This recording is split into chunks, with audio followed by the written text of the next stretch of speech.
Və Heydər Əliyevin dahiliyi nədə idi? Heydər Əliyev hamını dinləməyə bacarırdı. Mən onun dəfələrlə toplantılarında, keçirdiyi tədbirlərdə. Məsələn, bir epizod deyim. 96-cı ilin iyul ayında ilin yarım illik ilin yekunlarına baxılırdı. Böyük bir prezident aparatında böyük bir zalda və o veriliş yeri gəlmişəm. O dövrdə tamam başqaydı. Canlı yayımlanırdı. Bütün Respublika canlı yayımlanırdı.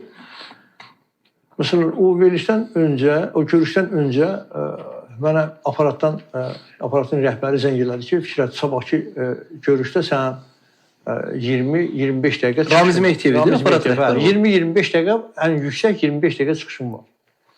Mən nə qədər çıxış etsəm yaxşıdır? 1 saat 50 dəqiqə. Səbrlə dinlədi 1 saat 50 dəqiqə. Çünki çıxış o qədər məzmunlu idi. Mən bir gün o çıxışı sizə göstərərəm, baxarsınız. O çıxışın nəticəsində bir 7-8 adam və məmur, icra hakimiyyəti başçısı vəzifədən götürüldü. 7-8 adama ciddi xəbərdarlıq olundu, töhmət verildi. Nöqsanlara yol vermişdilər. Siz də nöqsanları açıb göstərirdiniz. O nöqsanları mən göstərdikcə təbii ki, və o indi kimi yadımdadır, iyul ayının 17-si, 18-i idi. Demək ki, o 17-sində təyin olunmuşdu həmən o tədbir, yəni iclas. Günün axırında saat səhv etmirəmsə 6-ya yaxındır. İclası təbii Heydər Əliyev aparırdı. Onun da durdu ayağa, dedi ki, çıxışa yazılanların siyasi var qarşısında. Dedi ki, biz düşünürdük ki, bugün bu iclası yekunlaşdıracaq, ancaq nə çarə ki, Fikrət Yusifova əgər bir 20-25 dəqiqənin yerinə burada 1 saat 50 dəqiqə çıxış elədirsə, biz məcburuq ki, bunu sabah davam elətdirək. Yəni, məni bir kəlmə kəsmədi. Amma sadəcə olaraq o çıxışımın gedişatında o qabarıq faktlar ki var, ki büdcədən kim nə talan edib deyib. Məsələn, deyək ki, bu telefonun qiyməti 10 manatsa, bunu 80 manata alıbsa, orada məni kəsirdi, bir soruşurdu. Necə yəni 10 manatlıq bir əşya büdcə pulu ilə 80 manata alınıbdır? Məsələn, Mingəçevir icra başçısı orada həmən dəqiqə işdən azad elədi. Bir büdcə alış olmuşdu və başqa demək, tədbirlər falan. Hansı icra başçı gedib, Qaçqın rayonunun icra başçısı gedib Qaçqının çörək pulunu vermək əvəzinə özünə 120 milyona demək, axırıncı model maşın almışdı. Xidməti maşın. Yəni bunları mən deməyə bilməzdim təbii ki.